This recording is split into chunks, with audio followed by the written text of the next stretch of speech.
The following episode of the Maui Chamber of Commerce's Business Matters radio show was originally broadcast on September 7th, 2021.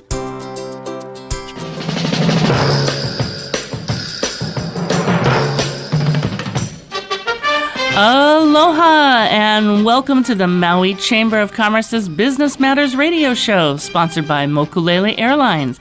I'm your host, Pamela Tumbot, president of the Maui Chamber of Commerce, and today we're going to talk about COVID challenges, restrictions on business, and potential vaccine mandates. And with that, a possible lockdown. We're going to talk about the retail merchants of Hawaii and how they're doing in coping with the daily rule changes, capacity issues, and staffing issues, and speak with Maui Closet Company on how they build and design all of their products right here on island. But first, we're going to start with Dr. Kelii Akina, President and CEO of the Grassroot Institute of Hawaii. And he is also a trustee at large for the Office of Hawaiian Affairs. Dr. Akina is a recognized scholar, public policy spokesperson, and community leader in Hawaii. He holds advanced degrees from Northwestern University and the University of Hawaii. He is an expert in East-West philosophy and ethics and has taught at universities in China and the United States, including Hawaii Pacific University. In 2016 and again in 2020, he was elected to the statewide public office as trustee at large for the State Office of Hawaiian Affairs. He is somebody who has come to Maui and works on Maui often, recently had a program here. So we're glad to welcome you back, Dr. Akina. We're excited to have you join us this morning. Pam, it's so wonderful to be with you. I'm a big fan of the Maui Chamber of Commerce and all the work you do.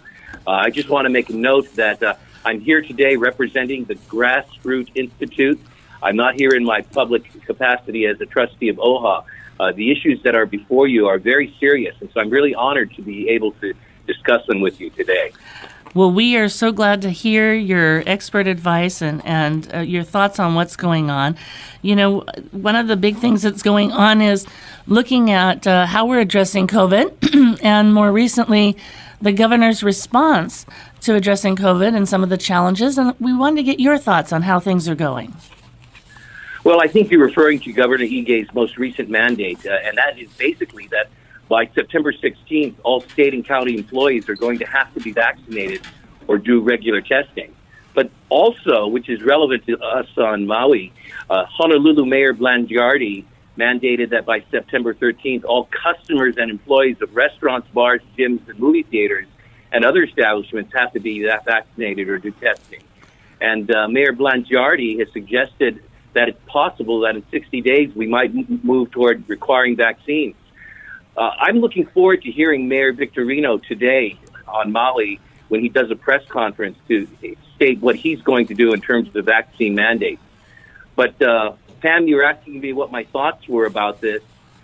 Basically, there is a role for government to manage the pandemic and to ensure that the public remains safe. We support that. But there's also an important role for government to defend and protect our liberties. So a question everybody has to be asking now is, when does the government go too far? For us at the Grassroot Institute, we think that one bridge too far would be a blanket vaccination mandate for everyone, as Honolulu Mayor Blangiardi has suggested might have to happen. And that would be just going too far. It would present damage to our individual liberties as well as to our economy. I hear you. And you know, that is a huge part of what people are saying. You know, they want their freedom of choice, and they want to ensure that it is a choice they can make. And, you know, there are many people saying, you know, we here on Maui, we want to see people get vaccinated if they want to be vaccinated. We feel it's a tremendous help, but we also understand people wanting to protect their choice. And then for those who feel, well, you know, that's fine if they want to protect their choice, but also we have to protect each other. And so in that, you know, there's a lot of people saying you're entitled to your choice.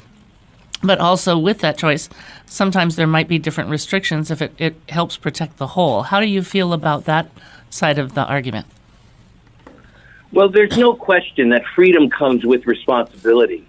So those who believe in the fundamental liberties that are established in our Declaration of Independence also believe that we have a responsibility to the whole community. That's not in dispute. The question is, where do we draw the line? Mm-hmm. For example, asking people and businesses to do all that they can to implement safe practices to ensure the reduction of the spread of the COVID virus, that's one thing. But on the other hand, forcing people against their will to take a vaccine into their body is a step too far. And so the question is not whether we have a responsibility. We do have responsibility for each other with our freedom. The question is, how far can we allow the government to go? There's something that has also arisen, which has become a great inconvenience and potentially something that will hurt our economy, and that's a vaccine passport. Honolulu County Council attempted to implement a digital vaccine passport, which is an idea that has been opposed by the ACLU because of infringement on civil liberties. They're still deliberating on this. And here's our concern about that. And we know that Mayor Victorino will implement a health pass, and so we're looking forward to seeing what he says about that. Ultimately, this would create a central government health database, which is an infringement on our civil liberties and privacy. Remember, we have the federal HIPAA laws, which set rules and limits as to who can access your health information. A trustworthy and private database would be extremely difficult to create. And it's also something dangerous if it fell into the wrong hands. Digital passports also create issues of equity and access. Not everybody has the technology to be able to comply, and so that would hurt those in our society, probably the ones at the lower end of the economic ladder, and we care greatly about them as well. Absolutely. You know, it's interesting because so far what we've been hearing up till late was vaccine passport, vaccine passport, vaccine passport. And of course, in Europe, and I had somebody actually call me on this over the weekend, you know, they've been looking at it as a health pass and recognizing that if you had COVID and you've recovered from COVID, essentially you don't need the vaccine now, right? You've got the antibodies. You've gone through this. So what they were saying is, you know, Europe and many, a lot of countries in Europe have been doing this broader health pass. And when it's been brought up here, we talk about the HIPAA laws. In some cases, these folks are willing to share that data to be included in a broader health pass so that they can travel. How do you feel about that side of that argument? Well, from a general point of view, I think that we have to be very careful about what we accept as scientific truth. I am not of the opinion that we should be in opposition to science. We actually need to rely upon the best information out there. Mm-hmm. And to be clear, I am not an epidemiologist nor an expert in this field. I'm someone like everyone else who has to rely upon government using correct data in order to come up with its conclusions. But it is safe to say from the actual observation of how governments operate that there is a difference between the way this problem is being looked at in Europe and in the United States. In the attempt to achieve herd immunity, the United States is trying to increase the percentage of those who are vaccinated.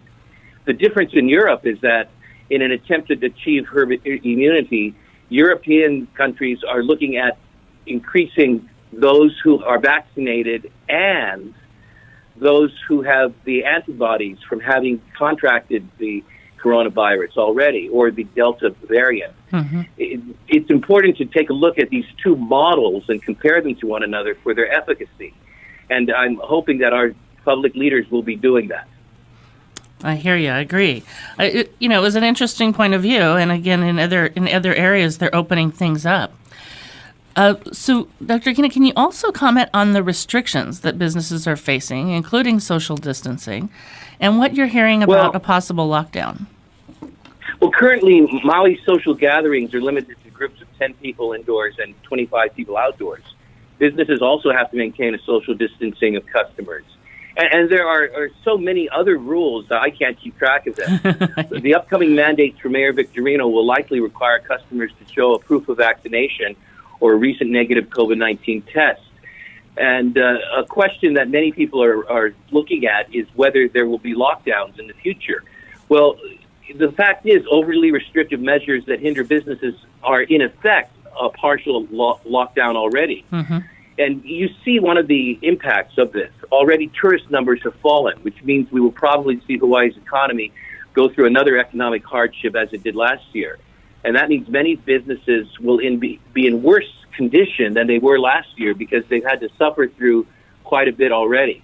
Right. I think that if you imagine that you're a business owner in 2020 dealing with the lockdowns, you may have shut down or suffered, but you probably received some kind of recovery fund and perhaps took out a loan. Now it's 2021, and there are fewer recovery funds available, that creditors are knocking at your door. Right. It's a really dicey situation. I've talked to a lot of business owners on Maui, and they really are frightened as to what may take place if the restrictions increase. Yes, we've been hearing from them every day. It's especially in addition to all of what you just said, with the governor encouraging people to not come, we have seen a rolling number of cancellations from the day the message was put out to today, where cancellations are being seen in many different industries already, right at the time that we're about to hit, well, now we are in that shoulder period. And we know that the number of visitors, Dr. Tien was on last week, and we talked about how the numbers already dropped by about half from what we were looking at in July. So the numbers for August were lower, and now we're hitting that shoulder period. And we're looking at increased restrictions that are going to further hamper commerce. That's right. Yeah. And Pam, it's not just a business matter per se. It's not just businesses that are hurt. It's the people who are employed by those businesses. It's the people in the economy who benefit from them, and it's the owners as well, who are impacted in innumerable ways, psychologically, emotionally. The reduction of business activity and economic hardship is something that is far-reaching and has that far-reaching effects on individuals. One thing that I want to repeat, since we're on this point, is that we really have to be wary of a blanket vaccine mandate. The Honolulu mayor said that if we don't see results within a 60-day period of time that are acceptable, it's possible that everybody will be required to take the vaccine. Now this is violating the balance of protecting public health on one hand and public liberty on the other. And we think that this is really, as I mentioned before, a bridge too far. See, regardless of what one thinks about the vaccine, individuals should still have a choice to take it or not. Mm-hmm. And I think that's the common ground where we can take a stand together, where we may differ on many other interpretations or aspects of this. But the question of whether the government can force someone to take something into his or her body should be answered with a resounding no. That's going too far. Yes.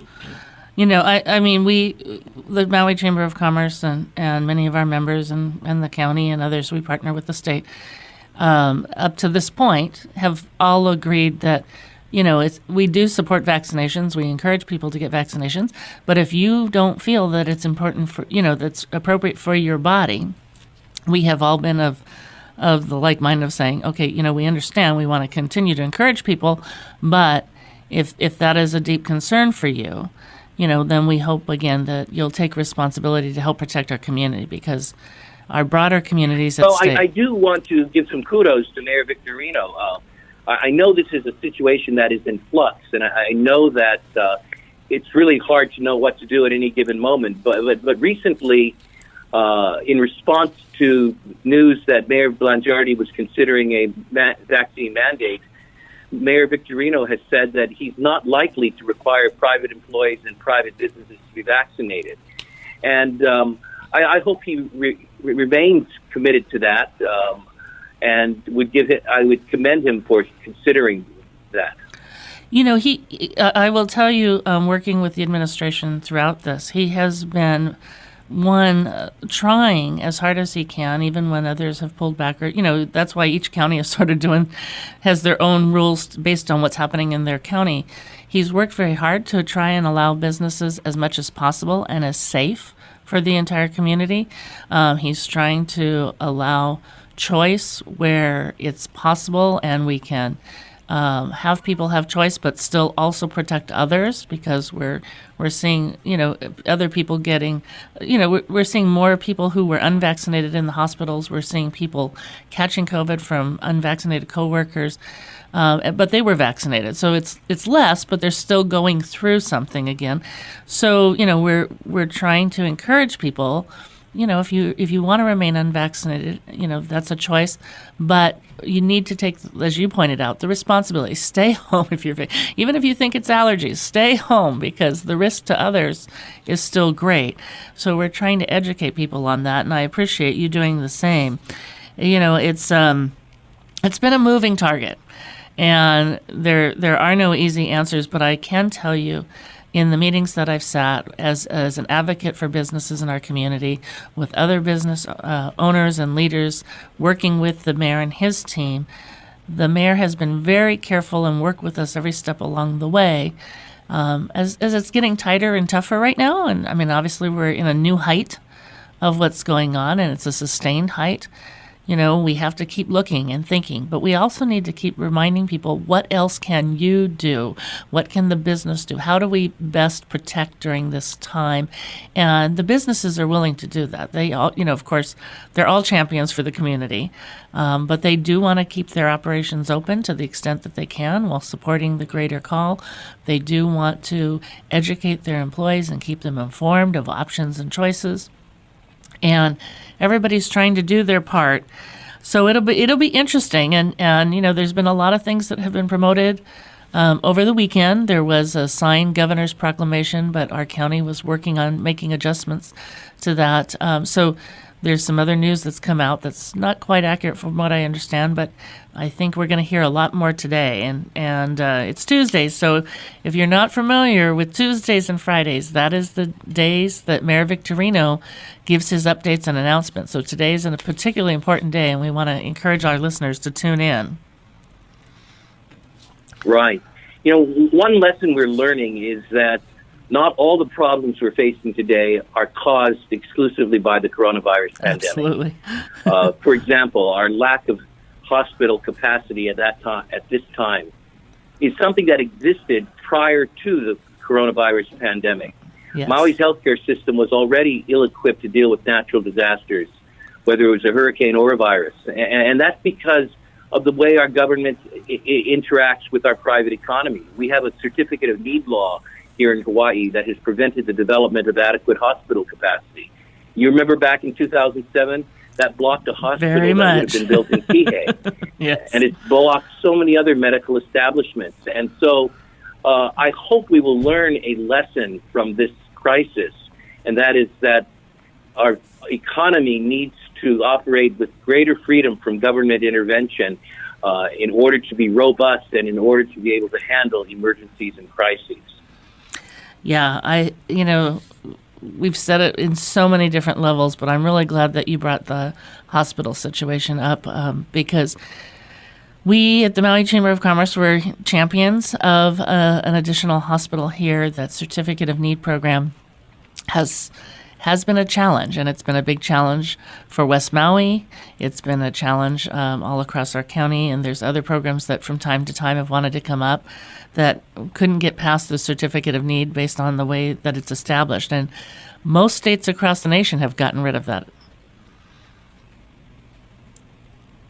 Yes. And on a more general level, Hawaii's economic condition overall was so poor before the coronavirus. We had less resiliency in being able to deal with the economic impact. And I look at the way our state is managing tourism at this time.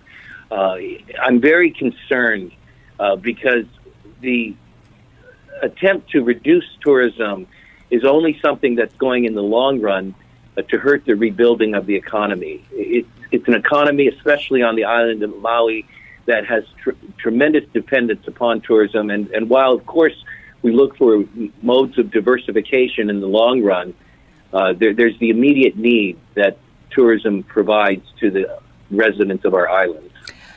Yes, I'm glad you mentioned that as well. We are the island in the state most dependent on tourism, and so it is really important that we shore it up. And tourism management, which we all agree on island can and should be better managed. That was in the works pre-COVID. Unfortunately, COVID exacerbated some of our issues, both on the very difficult side when tourism was stopped, and the hardship to many industries and many families. And then, of course, the rebound was great, and that led people to say, whoa, this is a lot.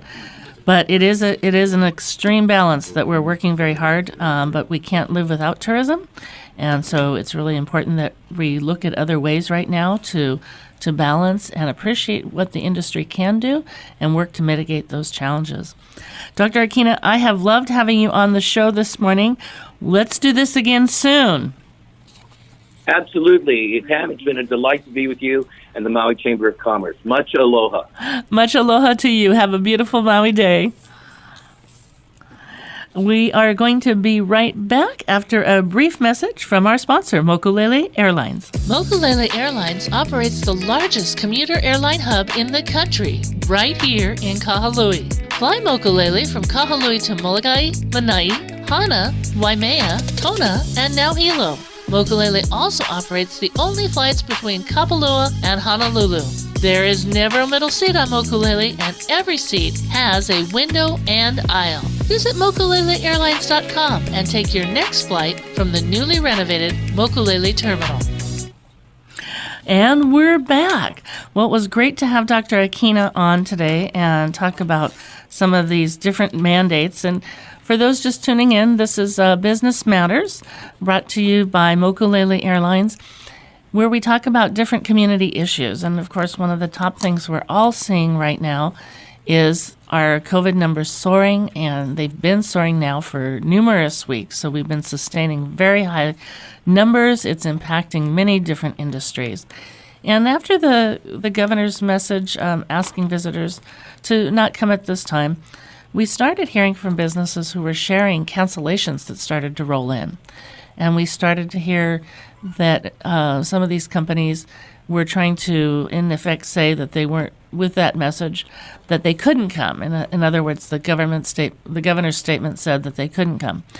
And that, in effect, changed many contracts, or had everybody start looking at their different contracts and their force majeure clause, specifically in contracts, and start to say, okay, well, did this clause protect us or not? Because some of the clauses would say, if you're not coming now, or you had a major event or a wedding or large bookings for activities, that you would then postpone it at a certain time. But these companies are saying, they also want to be respectful. The governor has asked them not to come, so they need to be respectful of the governor's message.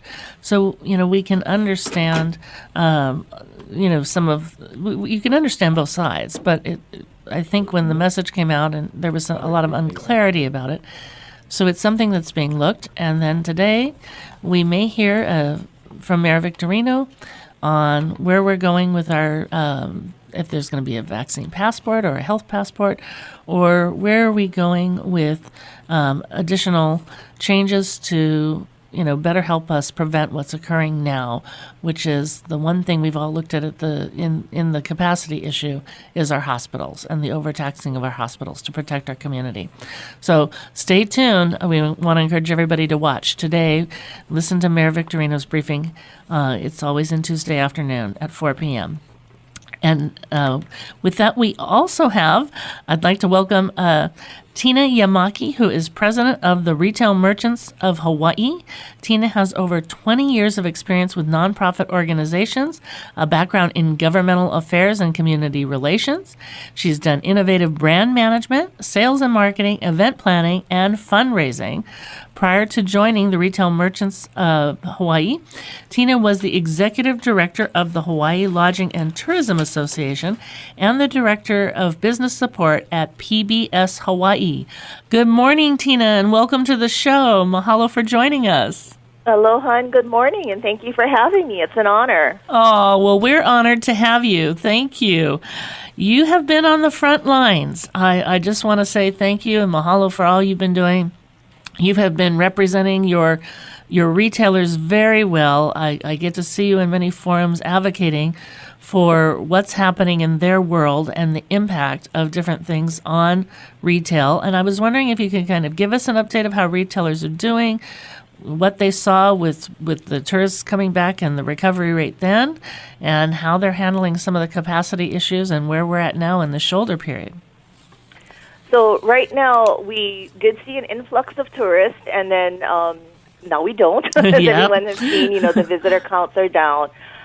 For a lot of retailers, everyone looked at retailers and go, they're doing great. The visitors are back. Kama'aina are outspending money. We see people at the mall. Well, that's not really how it's going.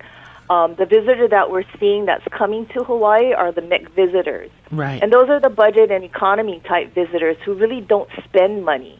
They'll share a plate lunch. They'll buy 5 cookies, and the 5 family members will have 1 cookie, but they won't buy stuff to bring back. So retailers, on average, I think it's something like they're making 40% of what they did back in 2019. Yeah. Wow. Our recovery rate is very slow. Hopefully, we can get some international visitors in. We can, stop COVID. Everybody get their vaccine, and we can go back to a semi-normal life again, and get everybody back on board. Our capacity rates, for people who think, retailers can have 100% capacity, so it's going to be shoulder to shoulder, toe to toe, like it was Black Friday 2019. Well, that's not true because we still have to social distance. Right. So, you're still having between 50 and 75, about 50 to 70% capacity in the store. So there's, still room, between the 6 feet apart and all of that kind of stuff. Yeah, and I'm glad you brought that up, and particularly for people with small retail shops, too. Their numbers are down just by the social distancing requirements. Yeah, and, for all of us, too, especially local people, we don't like standing in the sun, right? And, for some of these stores, you have to stand in line, and, customers don't want to do that sometimes. They'll stay for a few minutes, but they're not going to stay in line maybe for half an hour in the sun or in the rain just to get into the store. So we've lost customers that way. But the turnaround is a lot of retailers who have been successful and who have survived this COVID have actually found a way to do an omni-channel where you can buy online, pick up at the store, or I'll ship it to you. They're doing a lot of social media type of stuff. And it's not just, hey, buy one, get one free type of stuff, but they're talking about their products. They're showcasing not just models, but even their employees in some of these ads and telling them about the product, where the material came from or where the ingredients came from, how it's made. I'm so glad to hear you say that, and we're watching that with a lot of our local manufacturers and retailers as well. And I want to remind everybody, if you think about what Tina is saying, again, showcasing your employees, talking about fabrics and products, the big thing that always comes to mind to me is QVC. QVC took that model on from the get-go. They educated people. They had personalities. You understood who the QVC team is. You believed in their recommendations when they made them. And you got to learn a lot more about local products from different regions across the country. So, embrace those models because they're working. And what we also found out is customers' attention span is very short. So if you notice when you're on social media, a lot of times people's attention spans will only be 5 seconds. Yes. So you have 5 seconds to get that message across. Once you captivate them, then you can do like longer type of advertisements or videos, or they'll go to your website or they'll go to your social media page and learn more. Okay, so you got 5 seconds, folks. Remember that old business model, the 30-second elevator pitch? Well, now you've got 5 seconds. It's a different realm, but it makes us rethink. It's a good to know that it's 5 seconds and for people to kind of retool in that arena. So with all of the daily rule changes and the guidelines, how are retailers dealing with this? And again, back to that question of how are they handling the social distancing and staffing issues? For retailers especially, the change in the rules and guidelines, it's hard to pivot sometimes. Yeah. Especially when you have stores on multiple islands and one island changes their rules. It's hard to gear that island up, and then there's questions from other islands, and it's just a big mess a lot of times. Right. And sometimes we don't get the rules or the guidelines, until like the day before or the day that it's being implemented. Right.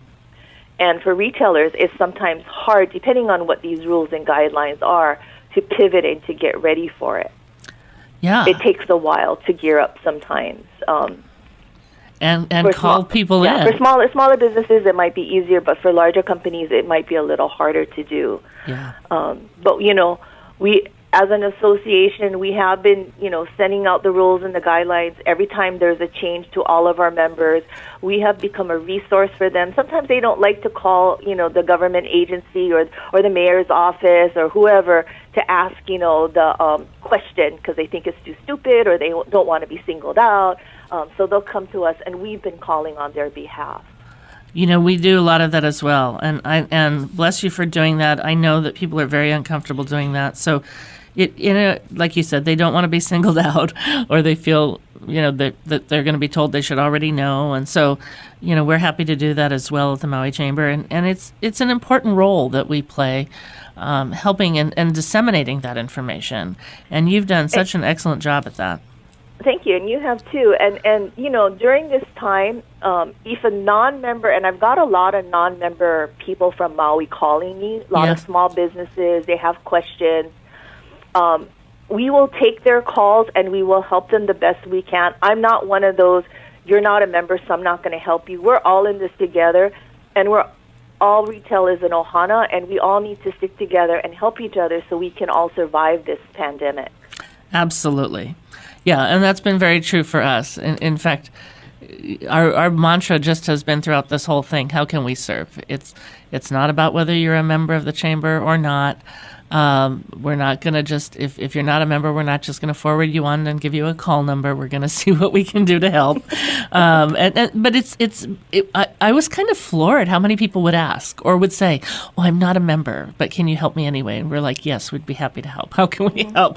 So, we want to let people know. I'm glad you brought that up because we want to let people know that we are all in this together, and there are many resources that you can connect with. And do so because, again, the information is changing so quickly. And today, Mayor Victorino is going to be on TV today, and everybody's wondering what his announcement will be. But I do want to say to your point, because it has been very difficult when the announcements come down quickly.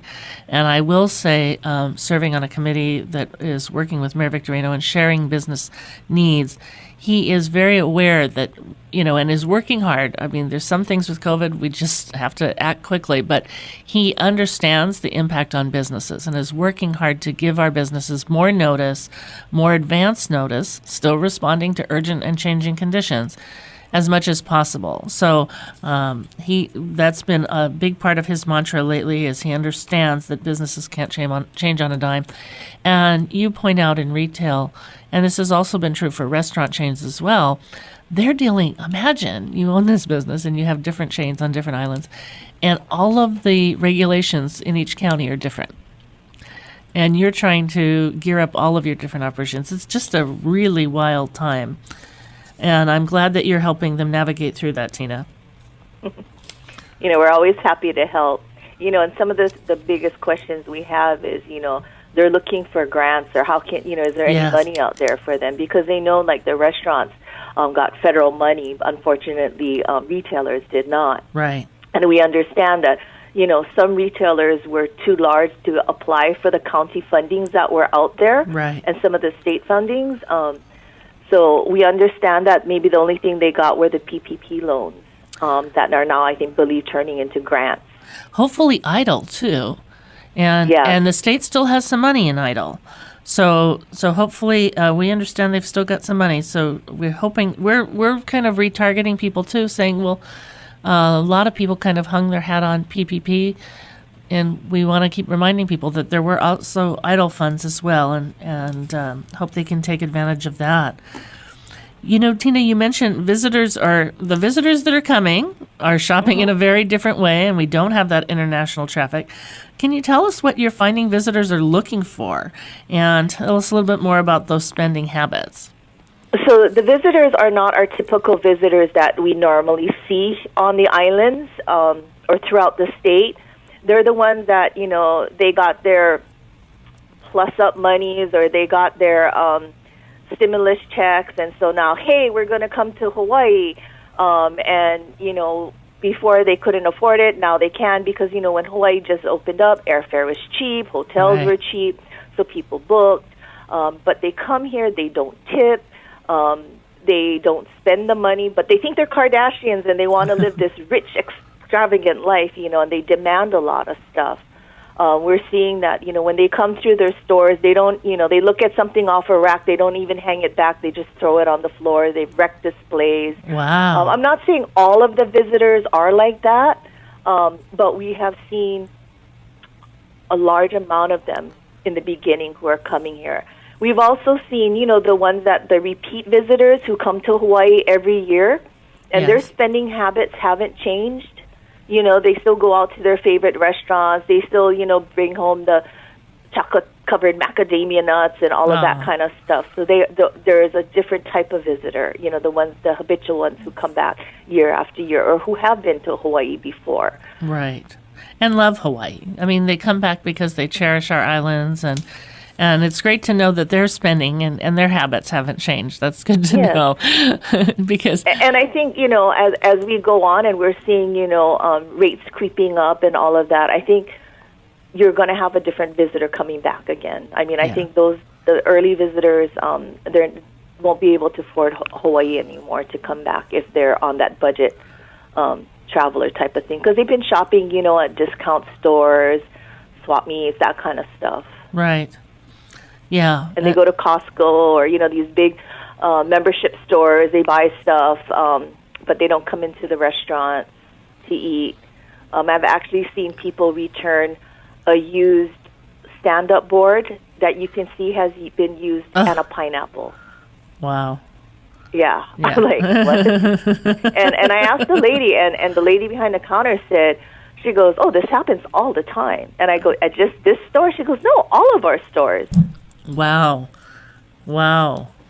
I mean, it's just some things you just don't expect. It's really important to hear this broader perspective because you really don't hear all of that. It makes me. I haven't heard any story like that yet, so I'm hoping it's. You know, we'd like to believe it's a little different here, but I'm sure that a lot of our people are experiencing the same thing. Yeah, unfortunately, I'm sure we are. You know, it's just that's not something that I've heard. But you know, we are seeing the difference in the visitor for sure, and we are seeing it in the spending.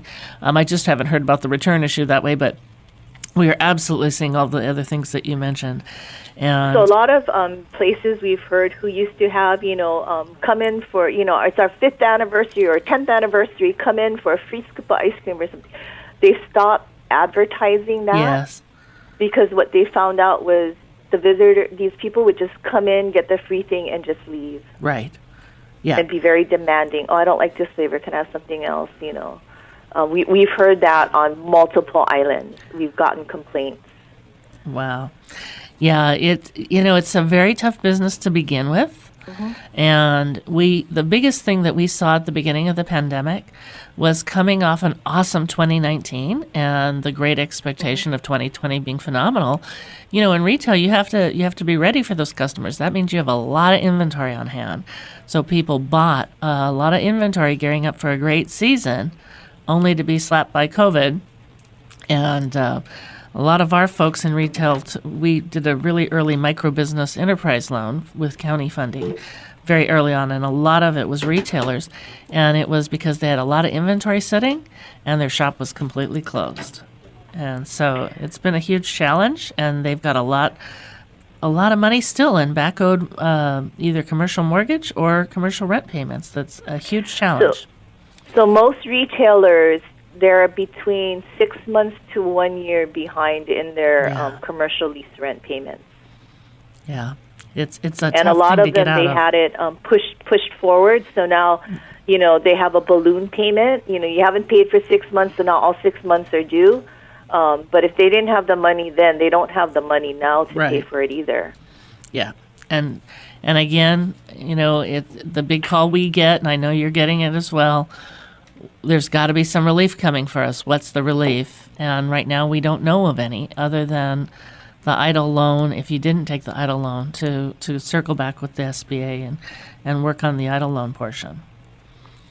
Yeah, absolutely. It's a huge wave that's coming in terms of our smaller but not just smaller, small, medium, large. All retailers are facing this, and what's currently owed is very steep. During those months, they were completely shut down with no income coming in. And especially, too, we have to remember, most stores, if they're lucky, they're bringing in 40% of what they did back in 2019. Right. So even the catch-up on that is hard. I mean, they're having a hard time keeping their doors open, and they want to keep their employees employed as much as they can. Yes, absolutely. And unfortunately, coming off of a great, not unfortunately, we came off of a great springtime, summertime period where we were starting to bring everybody back, but now we're hitting that shoulder period, and it's a very different time. Tina, thank you so much for joining us. It's been great to have you on the show this morning. We appreciate the tremendous education, and we look forward to having you on again.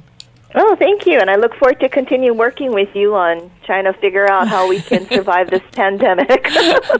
Well, and let's link up together and with some others, because we need some relief for our businesses. They're up against a steep hill, and we'll continue to work on that. And thank you for all that you do. Oh, thank you too. Have a great day. You too. Aloha. Aloha.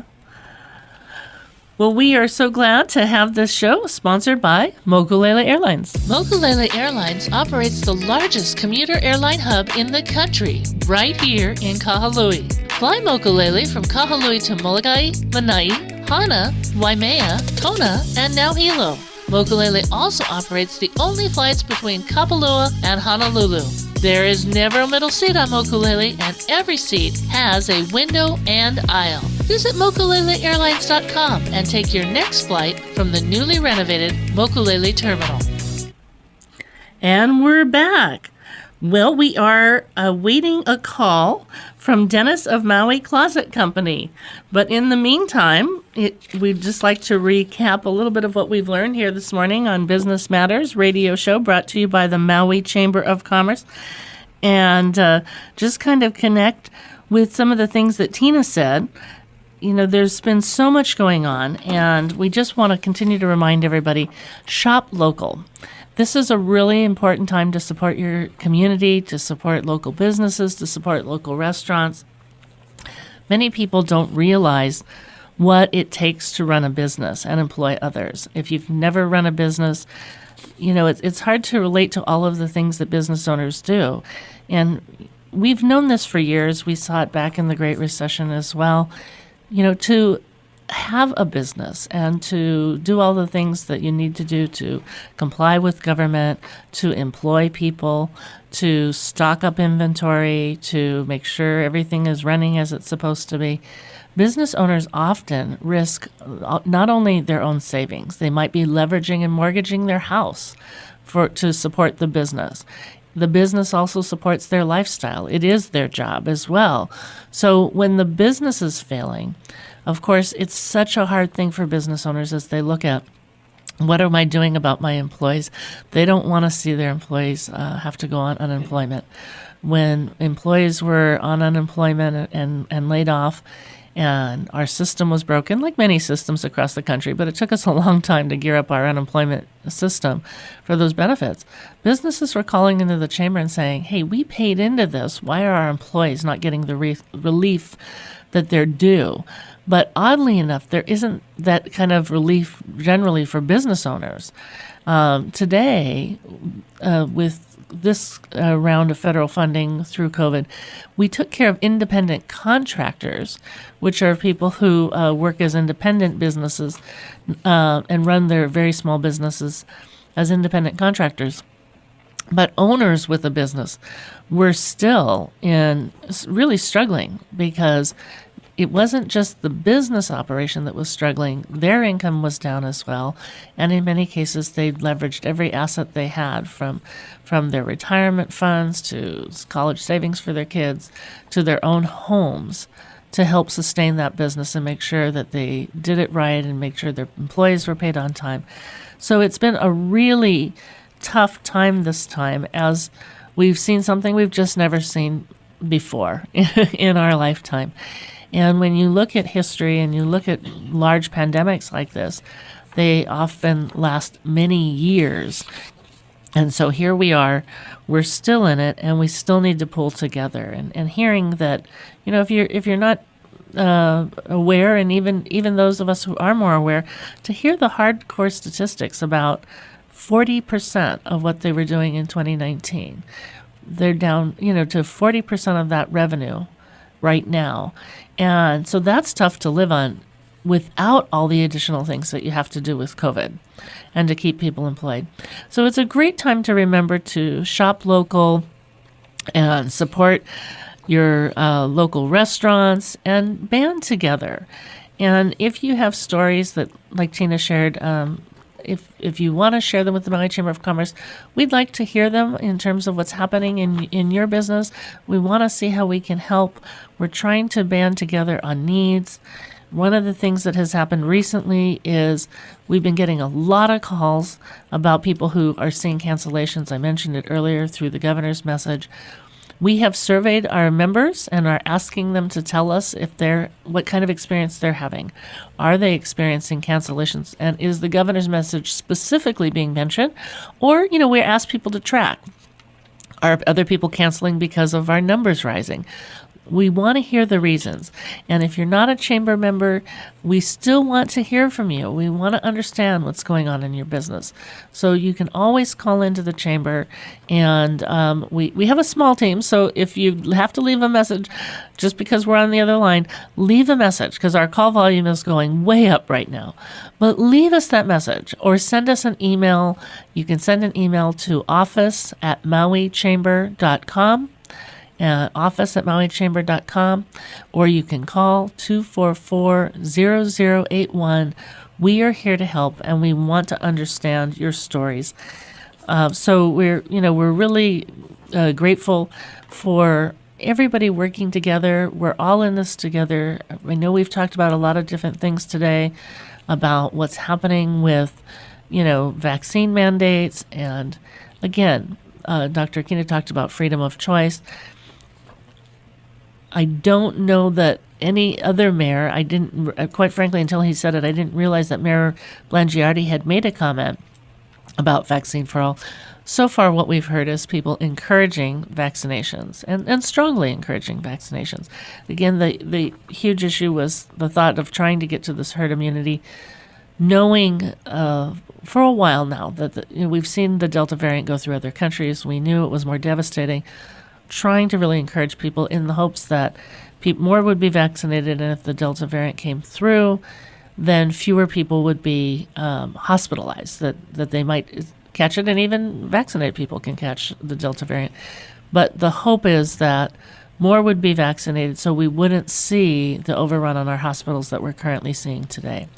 But again, as we look at choice, and Dr. Akina talked about, with freedom does also come responsibility. The key thing is that we all work together. This issue has been polarizing all of us for such a long period of time. And, we love and cherish our family and friends. We want to do things safe in a way that we respect each other's personal choice, and we respect, protecting each other and doing the best that we can.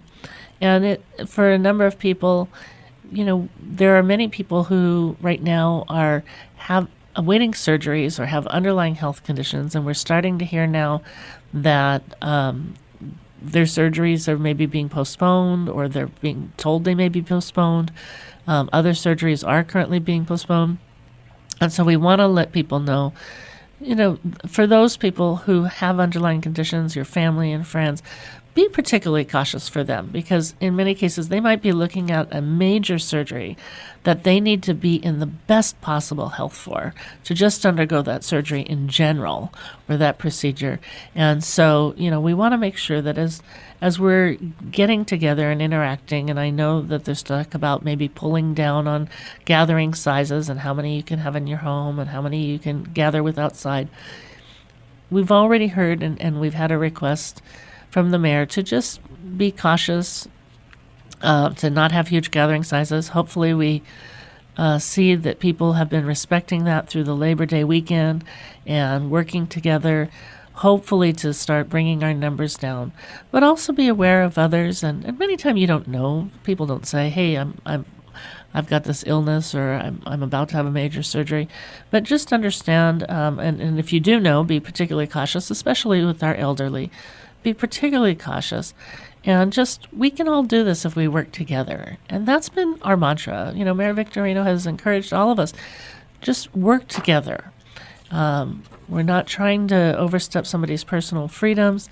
And if we all work together, then we can ensure that those are things that are not considered. But right now we're in a heightened state. And this is an important time to look at what we can do differently. I know businesses are looking at, again, ways that they can continue to operate, keep their employees employed. Plus upsending, we don't want to have to see people go back on unemployment. And we're really trying to stay open and keep businesses alive as much as we can through all of this. And we can do things when we work together. And I love that Tina also talked about how people are going more online. That is a great option. It's allowing us to not just sell to visitors when they come locally, but to go back to some of our customers that we've known and loved, and invite them to shop with us again. Unfortunately, I'm sorry we missed Dennis of Maui Closet Company, but maybe something happened. It's crazy times, so we'll check back in and ask him to come on the show again later. But we've loved getting a chance to talk with all of you this morning. That's all the time we have for Business Matters, sponsored by Mokulele Airlines. I'm Pamela Tumpop, president of the Maui Chamber of Commerce, wishing you blessings and best wishes for a beautiful Maui day. Aloha!